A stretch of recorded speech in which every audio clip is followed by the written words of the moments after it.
সোমবার বেলা 12টা নাগাদ জাতীয় মহিলা কমিশনের এক প্রতিনিধি দল পৌঁছয় সন্দেশখালীর ধামাখালী ঘাটে। সেখান থেকে লঞ্চে করে নদী পার হয়ে সন্দেশখালীর উদ্দেশ্যে রওনা হন তারা। এদিকে সন্দেশখালী ঘাট পেরিয়ে টোটোয় চেপে ওখানকার নির্যাতিতাদের বাড়ি যান জাতীয় মহিলা কমিশনের সভাপতি রেখা শর্মা। ফলে এদিন সকাল থেকেই পুলিশের তৎপরতা ছিল চোখে পড়ার মতো। তবে সন্দেশখালীর পাত্রপাড়া এলাকায় জাতীয় মহিলা কমিশনের প্রতিনিধি দল যখন পৌঁছয় তখন কিন্তু ওখান থেকে কিছুটা দূরে অপেক্ষমান সাংবাদিকদের আটকে দেওয়া হয় পুলিশের পক্ষ থেকে বলে অভিযোগ।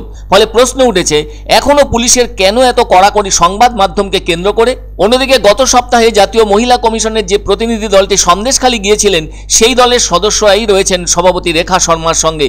মনে রাখা দরকার, ফেব্রুয়ারির শুরুতে দফায় দফায় অশান্তির ঘটনা ঘটে সন্দেশখালীতে। এমন অবস্থায় গ্রামের একাংশ বিক্ষোভ দেখাতে শুরু করেন। আর ওই বিক্ষোভ আন্দোলনের ব্যাপারে সামনের সারিতে ছিলেন মূলত ওখানকার মহিলারা। আর ওই সময়ে স্থানীয় মহিলাদের একাংশ দাবি করেছিলেন তাদের উপর চরমভাবে নির্যাতন চালানো হয়েছে। উল্লেখ করা দরকার, গত মঙ্গলবারও সন্দেশখালীতে গিয়েছিলেন জাতীয় মহিলা কমিশনের দুই প্রতিনিধি। তারা অবশ্য কথা বলেছিলেন সন্দেশখালীর হালদারপাড়া, পুকুরপাড়া ও লস্করপাড়ার মহিলাদের সঙ্গে। অন্যদিকে গত বৃহস্পতিবার জাতীয় মহিলা কমিশনের এক্স স্যান্ডেলে বলা হয়েছিল, সন্দেশখালী থেকে যে ধরনের রিপোর্ট এসেছে তাতে মহিলাদের উপর নির্যাতনের বিষয়টি গুরুত্ব পেয়েছে। সেজন্য নির্যাতিতাদের যাতে দ্রুত নিরাপত্তা দেওয়া হয় সে ব্যাপারেও দাবি জানায় জাতীয় মহিলা কমিশন। মহিলা কমিশনের কথায় যেটুকু আভাস মিলেছে তাতে সন্দেশখালী নিয়ে স্থানীয় প্রশাসনের নীরবতা যেন অনেক কিছুকে স্পষ্ট করছে। আসলে জাতীয় মহিলা কমিশন এ ব্যাপারে আরো গভীরে যেতে চায়। কমিশন পূর্ণ তদন্ত যেমন করতে চায় তেমনি আবার দোষীদেরও কঠিন শাস্তি চায়। 16ই ফেব্রুয়ারি শুক্রবার সন্দেশখালী নিয়ে সমাজ মাধ্যমে সরব হন রেখা শর্মা। তিনি লেখেন, পশ্চিমবঙ্গের সন্দেশখালীতে ভয়ঙ্কর পরিস্থিতি প্রসঙ্গে গত 16ই ফেব্রুয়ারি সমাজ মাধ্যমে সরব হয়েছিলেন তারা। সেদিন রেখা শর্মা এমনও জানিয়েছিলেন, জাতীয় মহিলা কমিশনের রিপোর্টে পুলিশের দিকেই আঙুল তোলা হয়েছে। এর পাশাপাশি তিনি বলেছিলেন পরের সপ্তাহে তারা সন্দেশখালী যেতে পারেন। আর তাই এদিন তারা চলে এলেন সন্দেশখালীতে। এদিকে সন্দেশখালীর ঘটনা নিয়ে রাজ্য পুলিশের ডিজি রাজীব কুমার এবং রাজ্যের মুখ্য সচিব বিপি গোপালিকার সঙ্গেও তারা কথা বলবেন বলে জানিয়ে দিয়েছিলেন।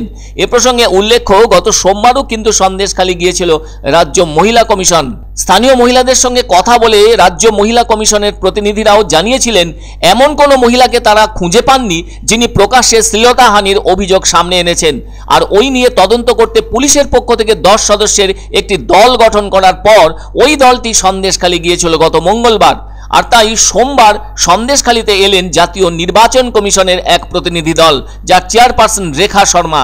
দুদিনের সন্দেশখালী সফরে তার নেতৃত্বে এলেন জাতীয় মহিলা কমিশনের প্রতিনিধিরা। देखिए, डर के आगे जीत है जो बोलते हैं। अगर वो डरेंगे नहीं तभी हम कुछ कर पाएंगे। एक बार वो बात कर ले और फिर बाकी काम हमारा है। पुलिस से भी मैं बात करूंगी, क्योंकि जब तक कल्प्रिट नहीं पकड़ा जाता ये लोग डरे रहेंगे। और अगर पुलिस उसको अरेस्ट करती है तो मुझे लगता है बहुत सारी महिलाएं आगे आएंगी और बात करेंगी।